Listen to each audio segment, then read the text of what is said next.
Well, if you haven't gotten into the Pear Deck yet, and it looks like most people have, you're going to go to joinpd.com, and then the code is EETQGH. And I also dropped that code in the chat.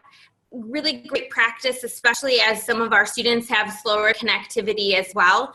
So having putting that information in the chat can be really helpful. You can also give students a link.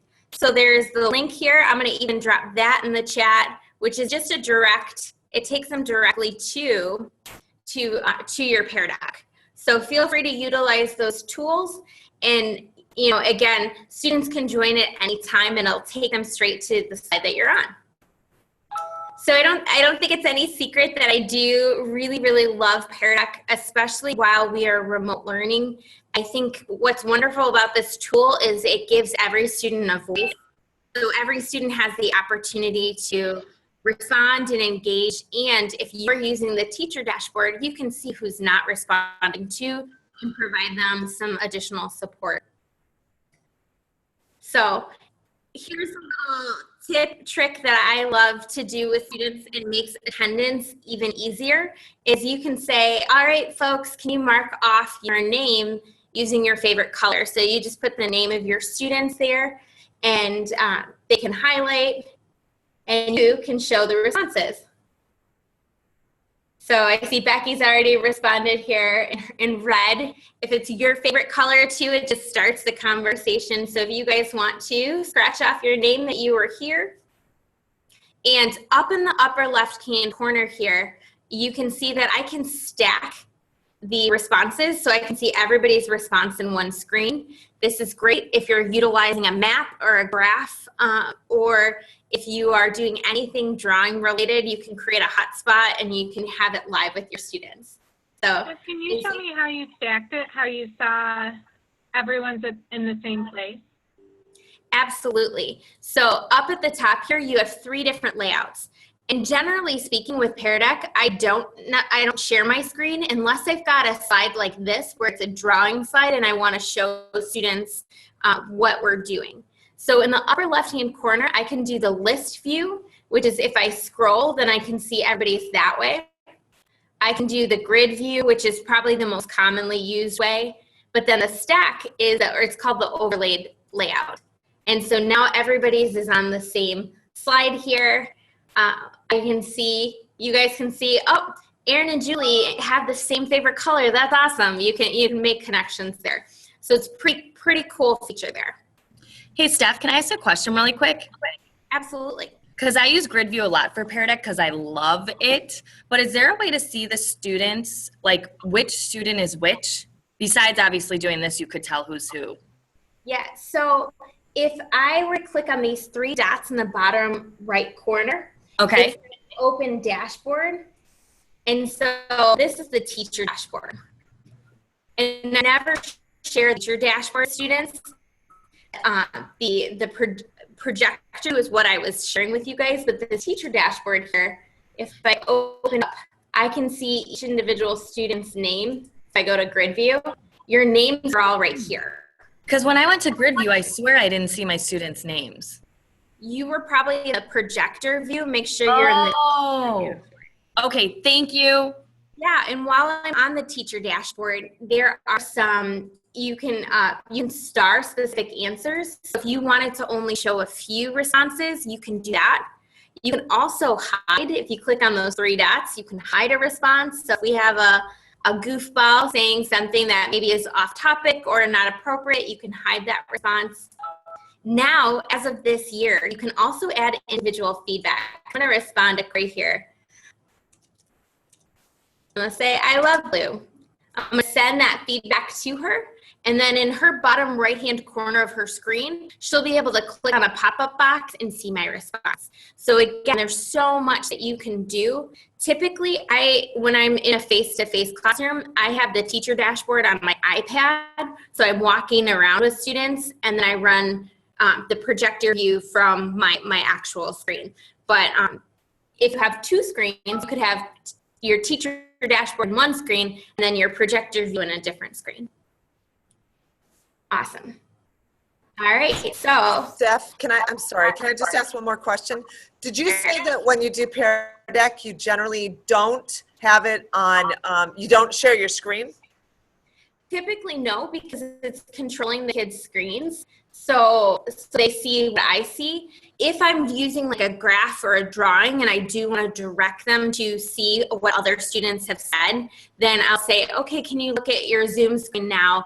And I wanted to, I want to share like, this is how many people agreed or disagreed or things like that. So I will share on occasion, but I like to see their faces too. So I often stop share. Okay, so just, I agree. I totally like to see their faces. So the point being, essentially you don't need to, is what you're saying. Correct. Okay. All right. So, hey folks, today we're going to address some commonly asked questions of Pear Deck. So I tried to anticipate what I think you guys, especially in your disciplines, would really want to see and know the most. And you guys are going to experience student pace mode, which is something that I think maybe a lot of people might not have used before or maybe used for an asynchronous lesson. And then we're going to review a few apps that we can smash together. And feel free to stop me at any point if you've got questions. So speaking of questions, Steph, I've got a quick question. Well, here are some of my favorite tips and things that you might be wondering about Pear Deck. So the first is kind of to go along with Lana's question here is what's the difference between projector view and the teacher dashboard? Well, projector view is that anonymous screen. It's definitely the thing that I like to share with students, and I do share the screen with them.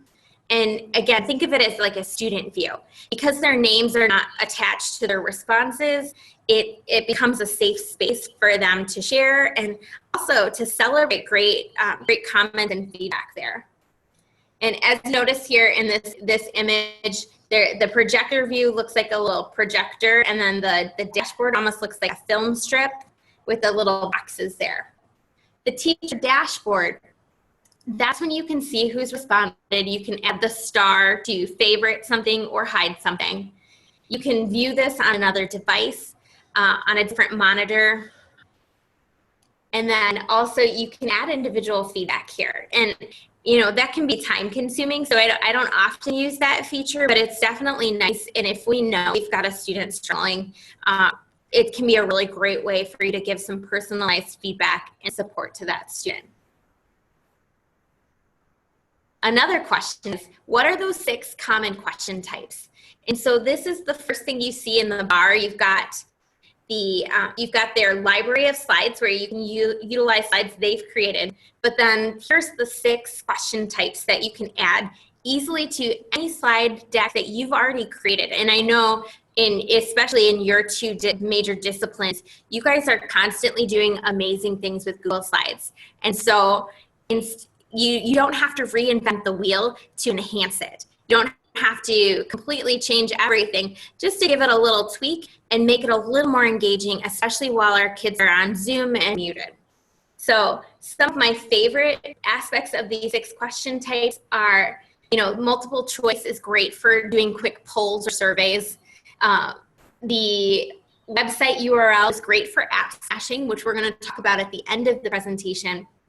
And then the draw and draggables, this is incredible for all of you folks who use maps and diagrams, and you want your students to label things and to be engaged with things. So draw and draggable are really great options, and they're also really fun. Your students really tend to enjoy that. As of this summer, you can now add audio as well. So now you can record your voice directly into Pear Deck, and students will be able to hear that. So if for some reason a student is absent, they can complete the Pear Deck on their own. Or if you do an asynchronous lesson, you can add your voice, encourage them to practice using the language if you're a language teacher. And so check that out as well. Another question is there a place where I can find templates? Well, if you go to that Pear menu on the right-hand side after clicking Pear Deck, then Their template library is super robust. They also have a world language section as well as a social science section. So now they've created slides that are very specifically tailored to you that then you can customize and import. So again, we're not looking to reinvent the wheel with Pear Deck. We're looking to enhance what we've already had. So I would definitely check out the template library and notice at the very bottom of the template library, they have discipline-specific sections. They also have social and emotional slides, which I find myself using more and more because our students, as they're muted, we're missing some of that interaction. And so those social and emotional slides are really, really helpful just to see where they're at and to do some quick personalized check-ins that make them feel safe because it's completely private. So here's your social science and your world languages, as well as they have beginning, during, and end of lesson slides. So you can quickly import slides. You don't have to do anything to them, or you can customize them as well. Other question, I think we kind of already touched on this one, is should I screen share with Pear Deck? I typically don't recommend it. I know I'm screen sharing with you guys right now because I'm trying to give you kind of the teacher view of things as well as the student experience, but we want students to stay in one screen. The more we can have students not toggling between tabs, the faster their Chromebooks are going to run, but also the more engaged they will be. So when you pull them or ask them to go back and forth between two tabs, especially on the smaller Chromebook devices, that can be kind of overwhelming for students and distracting. So again, the goal is to keep them in the Pear Deck as much as possible, which is why app smashing, which we'll talk about in a little bit, is so important. And again, it's pretty easy to, I'm gonna stop sharing now, is if for some reason I am sharing and I wanna see my students' lovely faces, like I wanna see all of your lovely faces this morning, you can always go back and forth. And kids are patient too, so if you need a second to go back and say, hey, I'm sharing my screen right now, they don't mind that extra second there. We'll close this down. Okay. The other question that is pretty common is when should I use instructor paste versus student paste? Well, just curiosity, can you click on the participant button in Zoom and tell me, yes, I've used student paste, or no, I have not? So click the green yes or the red no.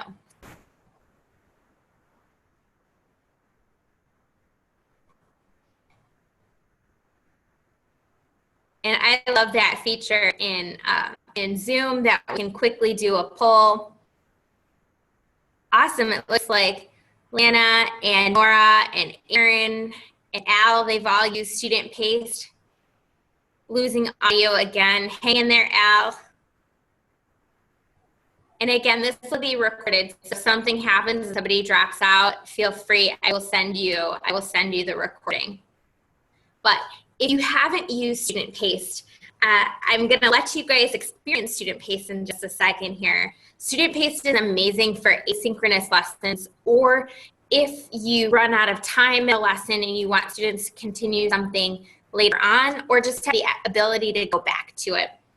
Student pace mode allows students to click through your slide deck at their own pace. It's great for differentiation. It's great for again, giving students more autonomy in their learning. And guess what? You can use both student and instructor pace in the same lesson.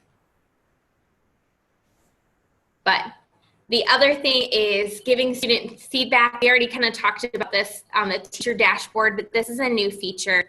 And again, it just empowers us to be able to personalize our students' learning just a little bit more. And especially if a student needs encouragement or needs feedback, we can very discreetly give that additional support to our students. And so finally, the other question, and I run into this all the time, is what happens if I don't finish my Pear Deck? Well, you can always go back to peardeck.com, click on the session, and reopen the teacher dashboard. So even if you end and close out a section, if you realize you want to reopen it for a student and put it on student pace mode, or you want to reopen and revisit something, it will be stored in Pear Deck on the actual Pear Deck website, if you click on sessions, and then you just click on the teacher dashboard. So something that's really helpful and again allows you to revisit with students, or you can reopen and you can download the student data if you want that data for yourself too. So that Corey and I were briefly chatting about this morning here is you can also embed Pear Deck into a Canvas page or Canvas assignment. So there is a external tool, which I have not played with yet, but I have embedded directly a Pear Deck. So students don't have to log in. They can just go to Canvas and open up the Pear Deck. And so you can do that by starting a presentation, copying that shareable link, and then going to this website called iframe generator, which I love. And I actually have done this with Kahoots and Quizlet as well. You can create an embed code and then put that code straight into the page. So students don't need to sign in. Just when they open up the page, they can start clicking through the Pear Deck if it's on student pace mode. So lots of content. You're probably saying, oh my gosh, Steph, my brain is reeling because there's so much you can do with Pear Deck. And what I want to challenge you all to think about too is, use it where you're at. If you're not as comfortable or you haven't used it often, just try embedding a slide that's already created. You can take things slow and learn to utilize it to meet your needs in any way that you can. So seriously though, I want to know where you're at with Pear Deck. So if you guys could go back to the Pear Deck and give me a vote here.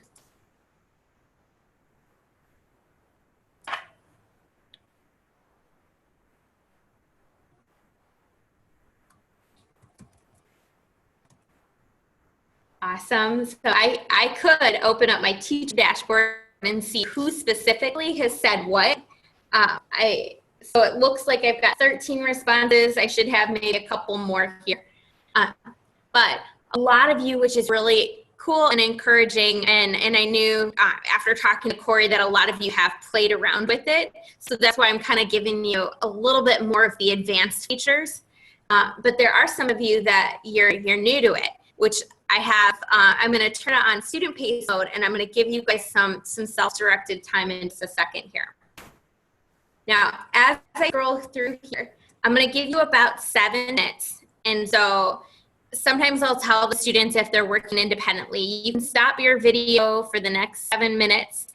And the links don't work in the student view because it's an internal link, so they just don't work in this feature. But if you go to slides 29 through 35, if you're a pro, slides 20 to 28, if you're a user with more to learn, or if you're a beginner, start right at the beginning. So I'm turning on student pace mode now. And all I have to do is toggle. And now you guys are free to click around for the next 6 minutes and 18 seconds. Go to the slides that you're comfortable with, or just explore just to see what is out there for each level. And if you have questions, I'm right here.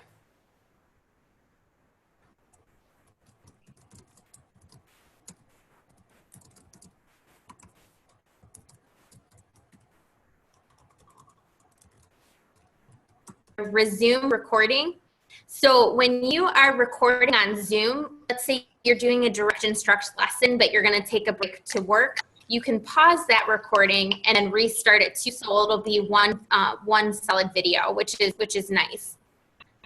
Going back through here, so again, I'm going to send this whole slide deck to you in a student takeaway email, so you will have access to everything. I tried to link a couple of videos and different experiences for you guys, especially if you're new. I know there were 4 or 5 of you that said you were completely new, so walkthrough that I highly recommend taking a look at. And on my screen here, I can toggle very quickly through on the left-hand side, the different slides. I can also see where students are at. When you're in student pace mode, I could check on you guys to see who is on what slide and what work was being done here. So I'm going to take us all to the pro version right here. A quick question. Yes. How were you able to embed the Padlet and the Kahoot? I saw the chat, but how do you embed it in the Google slide? Because isn't it just a link there? Oh, embed on a Google, in the Google slide. Yeah, so I smashed that. You have to use the HTTPS link, and then you post it as a website URL in the 6 question types. So if I'm in Google Slides and I need to, do I go to insert? So if you're in Google Slides, you make sure you insert through the Pear Deck question. Okay. Here, I'm going to take you guys to that particular slide and we can talk about it. Steph, kind of going off of that, I don't know if this is what Corey means. She probably means in a Google slide, but I was thinking in Canvas, are you talking about like how you hit the HTML, like the old school way of including a Google slide? That's how I could embed Padlet, is taking that embed code and putting it in, but then I have to go to HTML and then go back. Is that what you're talking about on Canvas? So Corey, what I think what Corey, are you talking about? So when you're in, if everyone looks at their Pear Deck right now, you'll see that you've got on the left-hand side, it's the Pear Deck slide. And then on the right-hand side, it's Flipgrid. So Corey, your question is, how do you do that, right? Yes, that's my question. Awesome. Yeah. So I want to know the answer to the other question too. Okay, so we'll start there and then we'll go to Lena's question. So to answer that first question is, I use the website. So there's those 6 question types. Website URL is one of them. So in Pear Deck, I click on website URL and then I paste my link there. When you paste your link there, that creates that split screen effect so that students can see the instructions in the Pear Deck slide, and then they have access to go to Padlet. They have access to go to Flipgrid in this case. They have access to go to a Kahoot challenge or any other website that you want them to. Love that. That is something I didn't know because I kept having them go in between that and Canvas to do that, but it's great that they can do it directly from Pear Deck. Yeah, I agree. I didn't know that either. So that's that app smashing feature, and that is so incredible because again, we want to minimize the clicks that our students are doing to keep them engaged in our content. The second we say go to another tab, they're tempted to go to a third tab, which is going to take them down a different rabbit hole. So great question. Lana, could you reiterate your question there with embedding in Canvas? Yeah. So basically what I was saying is, like, if I wanted them, like you were saying, a Padlet you could embed into Canvas itself, like if I wanted to make it on a page, like the old way, like, you know how now we have the Google apps, we can use like the external tools, but before I had to like copy and paste and go to HTML and bring it back. That's what I was saying, is that how I would embed a Padlet, is get the embed code, put it in under the HTML or into my actual Canvas. So yeah, so if you wanted to make it a part of the, like a native part of the Canvas page, then you would use the HTML editor and paste the embed code in. Okay, but it's easier if I'm in Pear Deck just to go to the website, add on, well, like that's part of Pear Deck, and then just put it in there, and then it will lead them right to Pear Deck or Padlet. Is that what you're saying? Okay. I would, especially if you're in a Pear Deck lesson, I would just use the website URL and make it a part of the Pear Deck. Okay, thank you. Yeah. So to kind of go back here, again, just to talk about, and this is kind of where we're at, that Kahoot and quizzes, we're using them all the time, especially with vocabulary. And so you can smash it in this way. So if you guys want to take a look at that Kahoot, you can click around. What's fun about this, especially if it's a challenge, then you don't have to worry about the timing with kids. You can make it a live experience too, but this is a little bit nicer in terms of everybody's working at their own pace, or their computers are running at a little different speed. The only disadvantage from the teacher side is if I want to see your responses, I can't see it through the dashboard in Pear Deck. I have to have it open in a different tab. So not a huge deal, not just something to be aware of. It's also easier for you as the teacher to see the like a Padlet in a different tab too. but it's easier for our students, which is the important part. So I know probably people aren't finished, but for the sake of time, now that you've kind of seen it and experienced it, I'm going to go to the next slide here. So remote learning is tough, but with Pear Deck, it can be better. And just a reminder for everybody, every student answers, and when they don't answer, if you're in the teacher dashboard, you can see the list of students who aren't responding. So we really give and empower students to have a voice, to make a statement, and to take a stand there. And so I know it's a struggle to unmute. For a lot of kids, they're very nervous about that, but this gives them that anonymity, which gives them comfort to respond. And so I guess as we think about now and reflect on this Monday morning, what do you think is the biggest barrier to engagement in your classroom right now? So if you guys want to answer that on the Pear Deck here.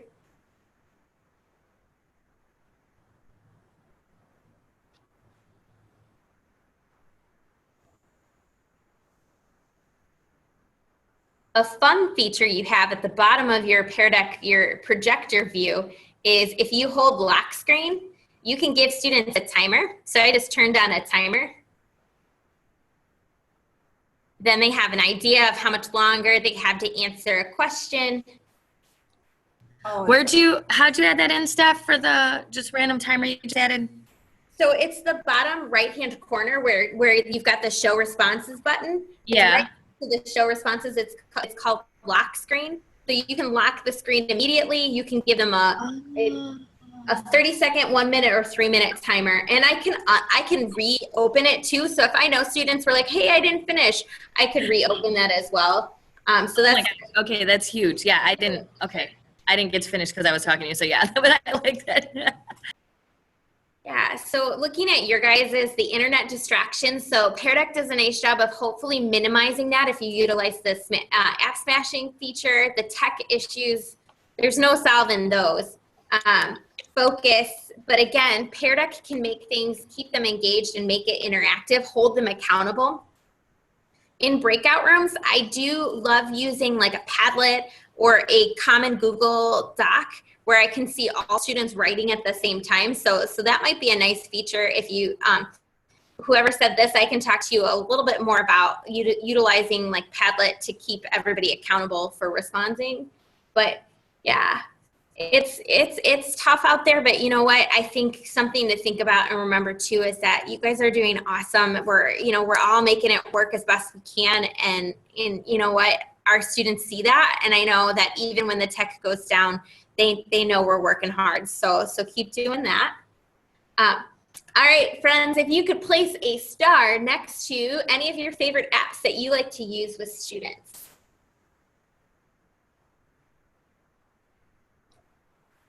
And this is fun here. So I can see individual responses. So I could do the grid layout, or I can do the stacker, which is nice. So I can see everybody's at the same time. And sometimes with these draggables or the drawing features, kids get super silly. So that's when they get really silly, I'm gonna say, I'm gonna lock your screen, lock. And so now you can't move anything. So the kind of a fun thing. They like to be silly with that. But all right, what questions do you guys have? Feel free, drop something in the chat if you've got or in the Pear Deck if you've got a question.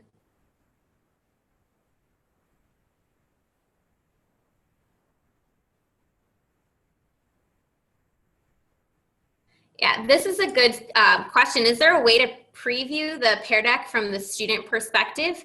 If you create a Pear Deck and you turn on student pace mode, you can open the link in an incognito window, or even in your own Gmail, you can open the link and you can be a student in your own Pear Deck. And so, yeah, I do that all the time just to check to make sure when I app smash that I put in the correct link and that works. So, so that's a good one. Can I save students' responses and share them back later? Absolutely. That's called student takeaways, and that's the last thing we'll talk about today because I am going to send you this presentation. Yeah, app smashing is just putting in that URL link correct. Again, I'm going to can students take their own notes on the slides? Yes, Carrie. Carrie asked in the chat, if you put a text box and you have student takeaways turned on, this is a great place for students to just take notes directly on the slides, and then you're going to email them, the student takeaways, email them the slides. So that's definitely a feature I highly recommend utilizing, and just a really great thing with Pear Deck. And if students know they're going to get this slide presentation emailed to them, they'll take more notes, or they'll be more intentional. Where to embed Padlet in Canvas one more time. Yeah, Katja, the Padlet in Canvas, if you're in the rich content editor, in the upper right-hand corner, if you click HTML view, Pear Deck, same thing. So with that, if you want to, once you get the iframe generator to get the embed code, then you copy that embed code from iframe generator to Pear Deck. And if you want me to walk you through that at some point, I can show you how to do that.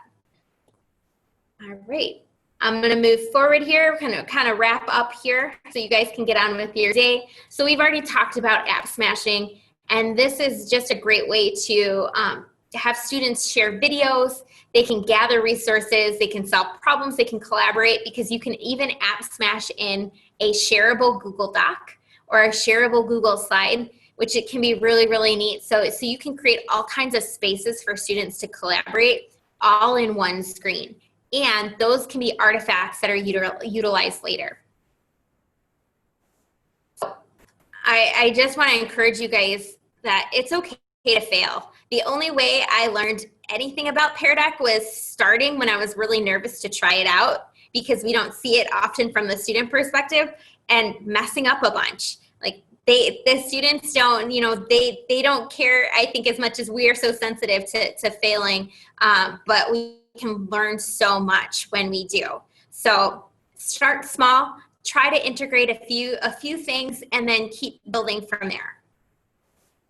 And the benefits of app smashing during teacher paced, it just allows you to gauge where students are at on another platform. So you can throw those Kahoots in that we love to do. You can throw those Padlets in, but they're staying within the same screen.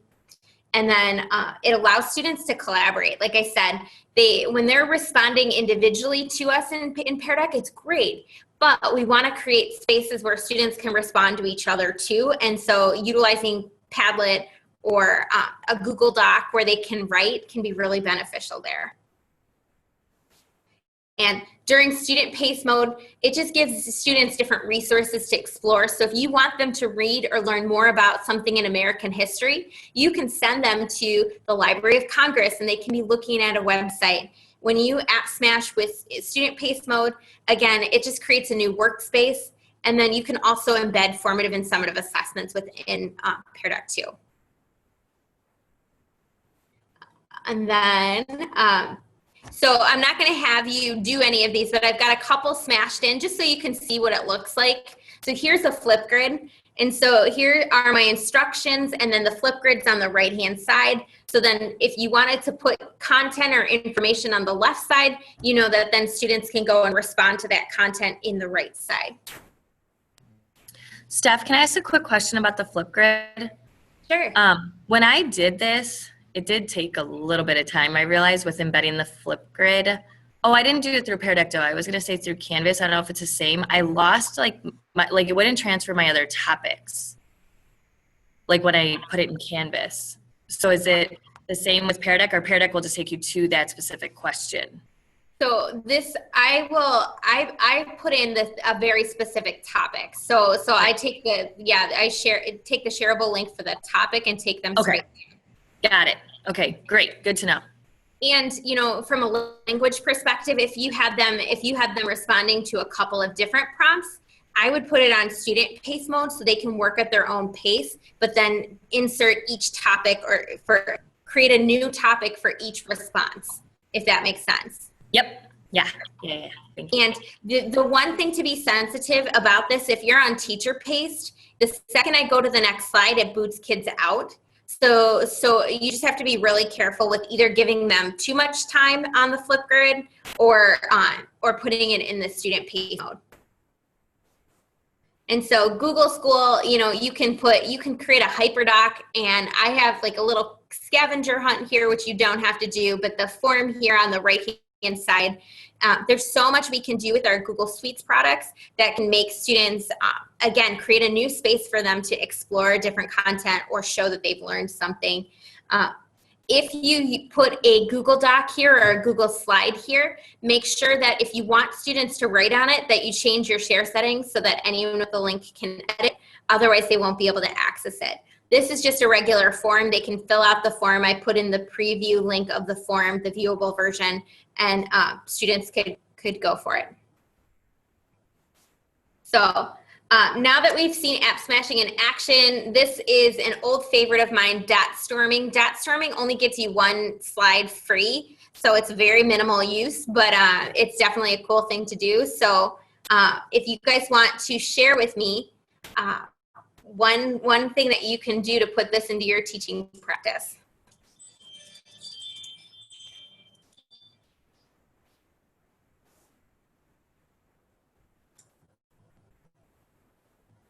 What I like about storming is that it's votable, so it's very similar to a Padlet, but it's got that voting feature. So as you're kind of looking there, and this is from an old presentation, so I've got other things there, but you can add votes, and so definitely something to check out. For the sake of time, I'm going to move forward, but just know that you'll have access to this and you'll be able to use this link, and dot storming is just a cool tool to check out. So I do want you to respond to this. We talked a lot about the struggles of remote learning, but I want to know, what's one thing you're excited for this fall?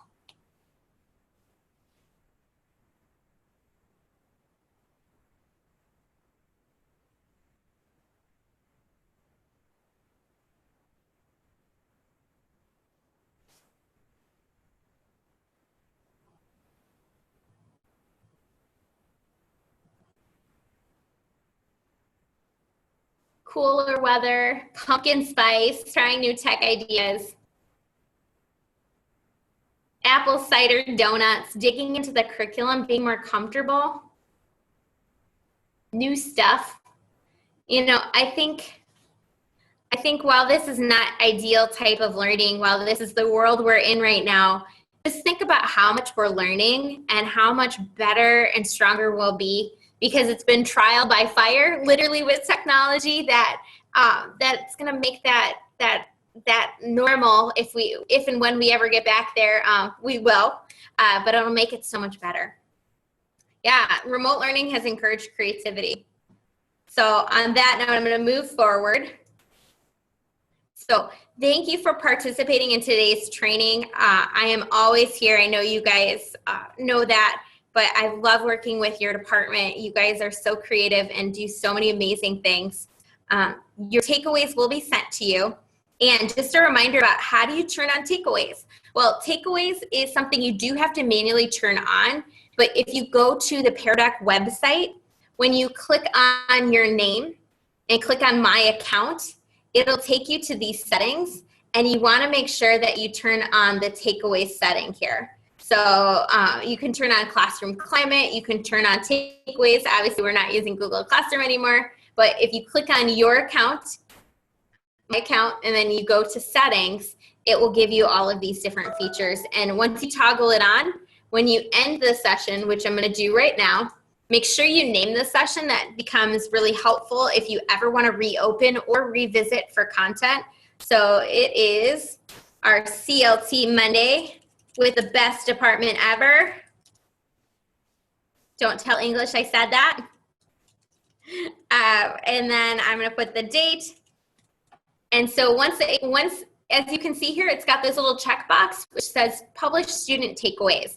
You can only publish once. So once you publish takeaways, it sends, and you can't publish it again. But it's really, really nice. So it takes a few minutes. So if you check your email in a few minutes, you'll receive an email from me, and it'll be a Google slide, and you will be able to view those takeaways. All right, friends. Oh, Al looks like he's talking, but I can't hear you. I've been wondering who he was talking to this whole time. Oh no, poor Al. Does every student get the same takeaway? No, Beth, it is personalized to you. So anything you typed, anything you wrote, you get, which is why I think it was Carrie that was asking about the note-taking piece. It's such a great feature for note-taking because you just put a text box and tell kids to jot down their notes. They're gonna get those back. It makes it feel way more tangible and way more meaningful because students have access to what they've created. It's not just you're submitting things and you're going to forget about it. It's no, you're submitting things and you're going to get an email with all of those responses back. Other questions?